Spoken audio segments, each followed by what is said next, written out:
चलिए सबसे पहले बात करते हैं दौसा की। एक बड़ी खबर आपको बताते हैं जहां पर एक पिता ने अपनी बेटी की हत्या कर दी है। प्रेमी के साथ लड़की रह रही थी। 1 मार्च को लड़की का अपहरण हुआ था। प्रेमी के घर से अपहरण हुआ था। हाईकोर्ट ने पुलिस को सुरक्षा की जिम्मेदारी दी थी। सुरक्षा आदेश के बावजूद यह हॉरर किलिंग का मामला सामने आया। मौके पर पुलिस प्रशासन मौजूद है। दौसा के रामकुंड इलाके का यह मामला है। तो यह बड़ी खबर आपको बता दें, एक पिता ने अपनी बेटी की जान ले ली है। प्रेमी के घर से अपहरण हुआ था लड़की का। और आपको बता दें कि हाईकोर्ट ने पुलिस को सुरक्षा की जिम्मेदारी सौंपी थी। उसके बावजूद यह हॉरर किलिंग का मामला सामने आया है। मौके पर पुलिस और प्रशासन मौजूद है, लेकिन बड़ा सवाल यह कि जब सुरक्षा की जिम्मेदारी पुलिस को दी गई है, उसके बावजूद कैसे यह किलिंग का मामला सामने आता है।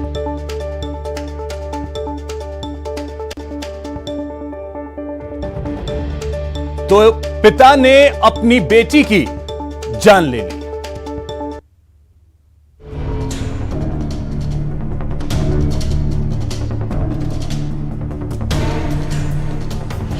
पिंकी को पापा ने मार डाला। प्यार में चली गई पिंकी की जान। प्रेमी संग गई थी, पापा ने मार डाला। शादी के बाद प्रेमी के घर गई थी पिंकी। जबरन की गई शादी को न मानकर अपनी मर्जी के लड़के के साथ उसके घर जाकर रहना पिंकी सैनी को महंगा पड़ गया। किसी और ने नहीं बल्कि उसके पिता ने ही उसकी बेरहमी से हत्या कर दी। पिंकी की हत्या की पूरी कहानी अब विस्तार से सुन लीजिए। पिंकी सैनी दौसा के रामकुंड की रहने वाली थी। पिंकी रोशन नाम के लड़के से प्यार करती थी। पिंकी की पसंद का लड़का घर वालों को पसंद नहीं था। घर वालों ने पिंकी की शादी जबरन किसी और से करा दी। 16 फरवरी को पिंकी की शादी लालसोट के मदन से हुई थी। शादी के बाद पिंकी पुराने प्रेमी रोशन के घर चली गई। पिंकी और रोशन ने हाईकोर्ट में सुरक्षा की अर्जी लगाई। हाईकोर्ट ने पुलिस को पिंकी की सुरक्षा का निर्देश दिया। हाईकोर्ट के निर्देश के बाद भी पिंकी के घरवाले नहीं माने। पिंकी के घरवाले पिंकी को जबरन रोशन के घर से उठा ले गए। फिर पिंकी के पिता शंकर सैनी ने उसकी हत्या कर दी। शंकर सैनी ने थाने में जाकर खुद गुनाह भी कबूल कर लिया। पिंकी की हत्या की खबर से दौसा पुलिस सकते में आ गई और मामले के तूल पकड़ने से पहले ही इसकी जांच शुरू कर दी। लड़की के बाप ने बताया कि मैंने अपनी लड़की को मार दिया है और कुछ दिन पहले इस बच्चे की शादी हुई थी। उसके बाद ये मतलब जिसके साथ रहना चाहती थी उसके साथ ही लड़की चली गई थी और अभी मतलब इसकी तलाश भी हमारी चल रही थी। और फिर आज लगभग 2-3 बजे के आसपास इसके जिस लड़की के जो फादर है वो हमारे महिला थाने पहुंचा और उसने बताया कि मैंने अपनी लड़की को मार दिया है, जिसके बाद आगे की कार्रवाई जारी है। पिंकी अब इस दुनिया में नहीं है, लेकिन उसकी हत्या से वही पुराने सवाल फिर खड़े हो गए हैं। प्यार करने वालों को कब तक मारा जाता रहेगा? घर वाले कब तक अपने बच्चों की जान लेते रहेंगे? क्या लड़कियां पसंद के लड़के से शादी नहीं कर पाएगी? सदियों से ये सवाल उठ रहे हैं, लेकिन जवाब के बदले कभी जाति के नाम पर, कभी धर्म के नाम पर, कभी हैसियत के नाम पर घर वाले बच्चों की बलि चढ़ाते रहे हैं। और पिंकी की तरह न जाने कितनी लड़कियां अब तक प्यार की सजा पाकर अपने ही पिता के हाथों मारी गई हैं। आशीष कुमार शर्मा, न्यूज 18 राजस्थान, दौसा। तो इसी खबर पे अधिक जानकारी के साथ हमारे सहयोगी आशीष शर्मा दौसा से हमारे साथ जुड़ गए। आशीष, देखिए सबसे बड़ा सवाल तो यही है कि आज भले ही हम 21वीं सदी में जी रहे हों, लेकिन लड़कियों को इतनी आजादी नहीं है कि अपने मन से वो लड़का चुन सकें। बिल्कुल, निश्चित रूप से ये जो 21वीं वैश्वीकरण का दौर है उसके बावजूद भी आज भी लड़कियों को इस तरह की अपनी जान देनी पड़ती है या मौत का शिकार हो जाती हैं। यह उदाहरण दौसा में देखने को मिला है, जब लड़की एक दलित लड़के से प्रेम करती थी और उसे शादी करना चाहती थी, लेकिन परिजनों ने जबरदस्ती उसकी दूसरी जगह शादी कर दी।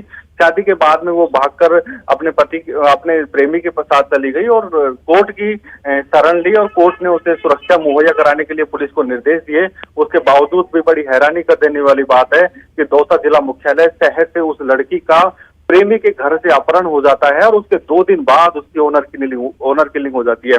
आज उस लड़की की उसके ही पापा ने हत्या कर दी है और हत्या करने के बाद उसका पिता महिला थाने पहुंचा और वहां जाकर उसने कहा कि उसने अपने बेटी को मार दिया है।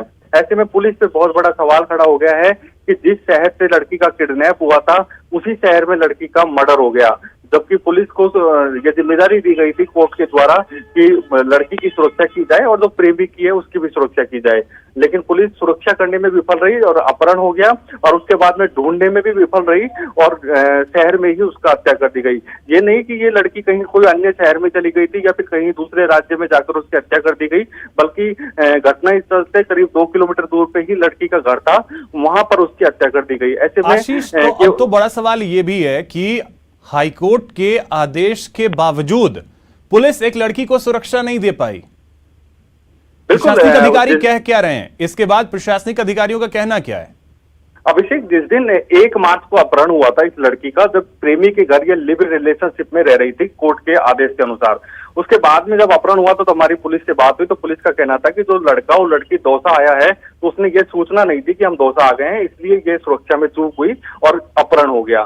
ठीक है कि सुरक्षा में चूक हो गई होगी, लेकिन उसके बाद में 3 दिन का समय पुलिस को मिला है लड़की को ढूंढने का और लड़की दौसा शहर में ही थी और अपने पिता के घर में थी। उसके बावजूद भी पुलिस वहां से उसको बरामद नहीं कर पाई और आज उसका अंतिम परिणाम यह रहा कि लड़की को जान गंवानी पड़ी और उसका मर्डर हो गया। आशीष, लिव इन रिलेशनशिप की आप बात कह रहे हैं, क्या शादी नहीं हुई थी दोनों की? बिल्कुल, 16 फरवरी को इस लड़की की शादी कर दी गई थी। लड़की का ये कहना था कि मेरी शादी जबरदस्ती की गई है और मैं प्रेमी के साथ रहना चाहती हूँ। इसके लिए वो राजस्थान उच्च न्यायालय में जाकर शरण ली थी और राजस्थान उच्च न्यायालय में उसने बयान दिए थे कि यानी आशीष, शादी किसी और लड़के से की गई थी? बिल्कुल, शादी किसी और लड़के से की गई थी, लेकिन वह जबरन शादी बताते हुए उसने कोर्ट में ये बयान दिए थे कि वह अपने प्रेमी रोशन लाल के साथ लिव इन रिलेशनशिप में रहना चाहती है और शादी को जबरदस्ती बताते हुए उसने इस तरह के बयान दिए थे, जिसके बाद में माननीय न्यायालय ने राजस्थान पुलिस को, जयपुर के अशोकनगर थाना पुलिस और दौसा पुलिस को इस तरह की जिम्मेदारी दी गई थी कि दोनों की सुरक्षा की जाए, क्योंकि जिस दिन इन्होंने बयान दिया था उस दिन लड़के और लड़की ने यह इच्छा जताई थी कि वो अशोकनगर थाना इलाके में ही कुछ दिन रहेंगे, उसके बाद में दौसा आएंगे। ऐसे में जयपुर पुलिस को भी ये जानकारी दी गई थी कि आप इनकी सुरक्षा करोगे, साथ ही दौसा पुलिस को भी ये जानकारी दी गई थी। उसके बावजूद भी इसकी सुरक्षा नहीं हुई और इसका किडनैप हो गया और उसके तीसरे दिन उसकी हत्या कर दी गई। चलिए, बहुत शुक्रिया आशीष आपका तमाम जानकारी के लिए। तो बड़ी हकीकत यह है कि भले ही हम आज वैश्विक युग में जी रहे हों, हम आजादी की बातें करते हों, लड़कियों को वो अधिकार देने की बात करते हैं कि जो अधिकार लड़कों को दिए जाते हैं, लेकिन हकीकत यह है कि आज भी लड़कियां अपने मन के मुताबिक लड़कों का चयन, अपने जीवन साथी का चयन नहीं कर सकती हैं। यह खबर तो कम से कम यही बता रही है।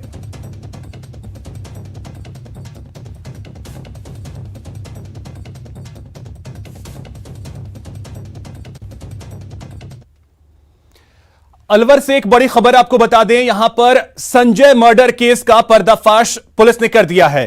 24 घंटे में ही पुलिस ने खुलासा किया है, पत्नी ही पति की हत्यारिन निकली है। प्रेमी के साथ मिलकर हत्या की है पत्नी ने। पुलिस ने दोनों को गिरफ्तार कर लिया है। तो यह बड़ी खबर आपको बता दें अलवर से, जहां पर संजय मर्डर केस का पुलिस ने खुलासा कर दिया है। महज 24 घंटे में पत्नी ने पति के साथ मिलकर, अपने प्रेमी के साथ मिलकर पति की हत्या की है। और आपको बता दें कि पुलिस ने दोनों को गिरफ्तार कर लिया है। पूछताछ लगातार की जा रही है।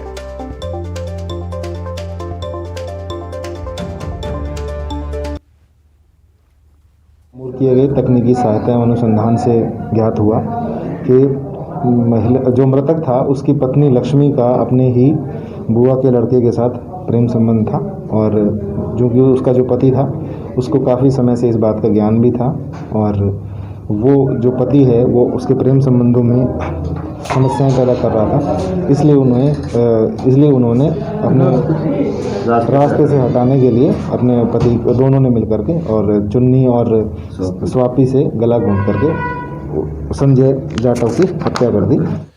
उदयपुर से एक बड़ी खबर आपको बता दें, यहां पर जीएसटी की टीम ने एक बड़ी कार्रवाई की है। सेंट्रल जीएसटी की टीम ने एक बड़ी कार्रवाई को अंजाम दिया है। टीम ने जीएसटी चोरी का खुलासा किया है। पंजाब के एक युवक को गिरफ्तार किया गया है।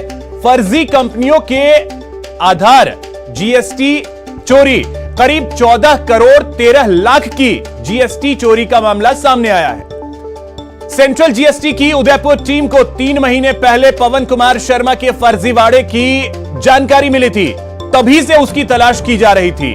पवन कुमार सप्ताह में एक बार पंजाब से उदयपुर आता है और कबाड़ का सामान खरीदकर दूसरी फर्मों से बिल बनवाकर जीएसटी क्रेडिट में घपला करता है।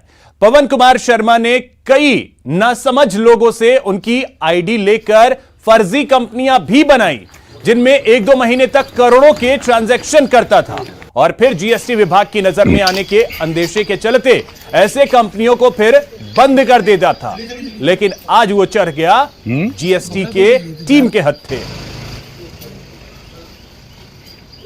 उदयपुर में केंद्रीय जीएसटी टीम द्वारा एक बड़ी कार्रवाई को अंजाम दिया गया है और एक बड़े राजस्व का नुकसान पहुंचा रहे पवन कुमार शर्मा नाम के व्यक्ति को सेंट्रल जीएसटी की टीम ने गिरफ्तार किया। आप देखिए कि उदयपुर में पवन कुमार शर्मा को गिरफ्तार किया गया है, जो कि इस समय जीएसटी टीम के जो है गिरफ्त में है। और पवन कुमार शर्मा पर जो प्राथमिक जानकारी मिली उसके अनुसार 14 करोड़ 13 लाख रुपए की जो जीएसटी चोरी है वो अब तक सामने आ चुकी है। इसमें और भी ये जो है इन्वेस्टिगेशन अभी लगातार किया जा रहा है। आप देखिए कि उदयपुर से सेंट्रल जीएसटी की टीम में अधीक्षक राजेश चाहर और इंस्पेक्टर गौरव और आदित्य पंचोली इस समय जो आरोपी पवन कुमार शर्मा है उनको लेकर जोधपुर के लिए रवाना हो रहे हैं। वहां पर जोधपुर में आर्थिक न्यायालय में पवन कुमार शर्मा को पेश किया जाएगा। जो प्राथमिक जानकारी हमें मिली है उसके अनुसार पवन कुमार शर्मा का जो है वो स्क्रैप का काम करते हैं और मूलतः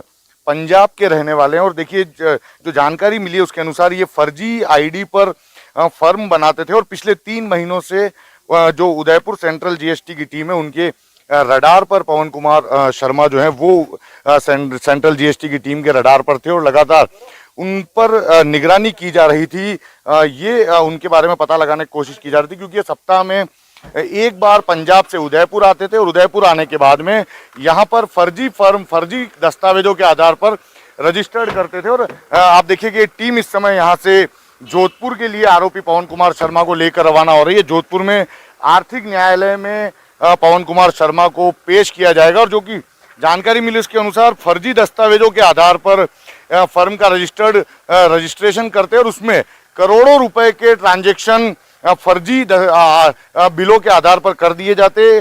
जीएसटी का फर्जी इनपुट उसमें बताया जाता था और प्राथमिक जानकारी के अनुसार 14 करोड़ 13 लाख रुपए की जो जीएसटी चोरी है वो अब तक सामने आई है। सेंट्रल जीएसटी की टीम प्राथमिक तौर पर ये जानकारी दे रही है कि 14 करोड़ 13 लाख रुपए की जीएसटी की चोरी हुई है। इसके अलावा अभी ये फिगर और भी आगे बढ़ सकता है क्योंकि इन्वेस्टिगेशन अभी भी जारी है। कपिल श्रीमाली, न्यूज़ 18 उदयपुर। तो इसी खबर पे अधिक जानकारी के साथ सहयोगी कपिल श्रीमाली हमारे साथ उदयपुर से जुड़ गए हैं। कपिल, सबसे पहले तो ये जानना चाहेंगे कि कैसे ये सफलता मिली जीएसटी की टीम को, क्योंकि सप्ताह में एक दिन वो शख्स जो है वो उदयपुर आता है पंजाब से, तो कैसे जाल बुना जीएसटी की टीम ने? देखिए, जीएसटी की टीम जो है वो जो भी कंपनियां रजिस्टर्ड होती है उसमें रैंडमली उन पर निगरानी रखती है। जीएसटी के जो सॉफ्टवेयर है वो भी उस पर लगातार निगरानी रखते हैं। और ये पवन कुमार शर्मा जो व्यक्ति हैं ये लगातार आप देखिए कि पिछले कुछ ही समय में 8 से 10 फर्जी कंपनियां बनी जिन्हें 1-2 महीने में उसने बंद भी कर दिया। इन कंपनियों के अंदर करोड़ों के ट्रांजैक्शन एक महीने के अंदर होने शुरू हो गए थे। तो जीएसटी की टीम को इसकी जानकारी जैसे ही लगी उन्होंने इस पर काम करना शुरू किया। लेकिन जैसे ही पवन कुमार शर्मा को ये अंदेशा होता कि जीएसटी विभाग उसके पीछे आ सकता है तो वो उस संबंधित फर्म को बंद कर देता और नई फर्म फर्जी दस्तावेजों के आधार पर शुरू करके उसमें फिर से जीएसटी का जो घोटाला है वो शुरू करना शुरू कर देता था। पवन कुमार शर्मा मूलतः पंजाब का रहने वाला, और वो राजस्थान के उदयपुर जब आता था तो उसका मूल उद्देश्य यहाँ के छोटे कबाड़ियों से कबाड़ का सामान खरीदना होता था। ये इस कबाड़ के सामान को यहाँ से लेकर पंजाब जाता था, और इस बीच वो राजस्थान में, गुजरात में और दिल्ली से अलग अलग जगह से फर्जी बिल अरेंज करता था, और वहां से जो क्रेडिट इनपुट था उसको फर्जी तरीके से दिखाकर वो जो घोटाला है वो किया करता था। ये प्राथमिक जानकारी के अनुसार अब तक जो इन्वेस्टिगेशन जीएसटी की उदयपुर यूनिट ने किया उसके अनुसार बिल्कुल, तो एक बड़ी कामयाबी है केंद्रीय जीएसटी टीम के लिए। बहुत शुक्रिया आपका तमाम जानकारी के लिए। वहीं अलवर से एक बड़ी खबर आपको बता दें, जहां पर कबूतर मिलने से सनसनी फैल गई है। पंख पर बैक टू लाहौर के टैग लगे हुए हैं कबूतर के। कबूतर में जीपीएस टैग भी लगा था। मामले पर सुरक्षा एजेंसियां अब अलर्ट हो गई हैं। तो यह बड़ी खबर आपको बता दें अलवर से, जहां पर एक कबूतर मिला है और कबूतर के पंख पर एक टैग लगा है। वो टैग जो है उस पर लिखा है बैक टू लाहौर, और जीपीएस टैग भी कबूतर को लगाया गया है और इस कबूतर को पकड़ा गया है अलवर में। अब इस मामले को लेकर के सुरक्षा एजेंसियां जो हैं वो अलर्ट हो गई हैं। भी हो सकता है, किसी का पालतू भी हो सकता है, कोई ऐसी विलुप्त प्रजाति भी हो सकती है जो वन विभाग किसी को आइडेंटिफाई करके इस तरीके से बचाने के हिसाब से कुछ टेप वगैरह लगा दे जी, तो ये भी हो सकता है। तो वन विभाग को भेजा जाएगा ना, वन विभाग को, और जो जूम डिपार्टमेंट है चिड़ियाघर वाला, वो उनके जो अधिकारी हैं उनसे बात कर रहे हैं। हनुमानगढ़ से एक बड़ी खबर आपको बता दें, जहां पर पुलिस ने एक बड़ी कार्रवाई की है। क्रिकेट बुकी पर कार्रवाई की गई है। विहार कॉलोनी में बुकी पर कार्रवाई की गई है। 59 लाख का हिसाब किताब मिला है। एक युवक को भी गिरफ्तार किया गया है। लैपटॉप, 9 मोबाइल फोन बरामद किए गए हैं। पाकिस्तान सुपर लीग पर सट्टा लगाया जाता था। राजू हमारे सहयोगी अधिक जानकारी के साथ जुड़ गए। राजू, क्या जानकारी है?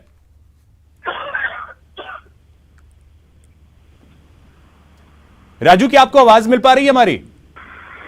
जी जी बिल्कुल। राजू, क्या जानकारी है? बड़ी कार्रवाई पुलिस ने की है।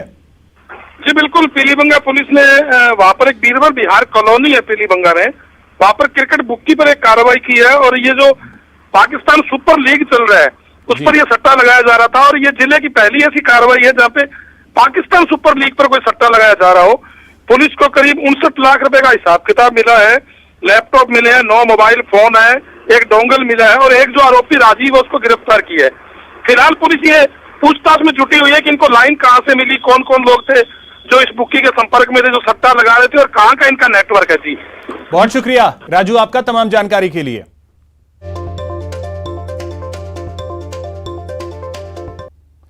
ब्रेक के बाद आपका स्वागत है। अब बात करते हैं जोधपुर की, जहां पर लूप सिस्टम से ट्रैफिक चलेगा। लंदन लूप सिस्टम का ड्राई रन आज हो रहा है जोधपुर में। एक दिन के लिए यह सिस्टम लागू किया गया है। जोधपुर में लूप सिस्टम से आज ट्रैफिक चल रहा है। जालोरी गेट से सोजती गेट के बीच बनाए गए हैं 7 लूप पॉइंट। एक दिन के लिए यह लागू किया गया है।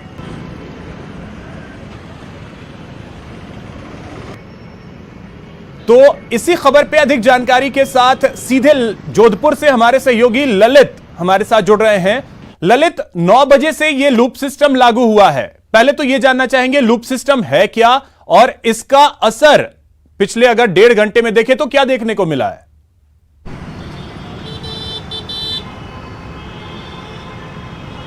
देखिए अभिषेक, लूप सिस्टम आमतौर पे लंदन और रोम में लागू हुआ है, लेकिन देश का पहला ऐसा शहर है जहाँ पे आज ड्राई रन हो रहा है। लूप सिस्टम यह है कि जब शहर की आबादी बहुत बढ़ चुकी हो और शहर की जो प्रमुख हाट लाइन हो उस पर ट्रैफिक का दबाव बढ़ जाए तो उसको कैसे स्मूथ किया जा सके, उसको लेकर व्यवस्था की गई है ताकि आराम से जो फ्लो है गाड़ियों का चलता रहे। बहरहाल जो शहर की हाटलाइन है, मैं जालोरी गेट से नई सड़क का जो सबसे ज़्यादा ट्रैफिक का दबाव रहता है उसकी यहाँ बात करूँ तो यहाँ पे लागू किया गया है।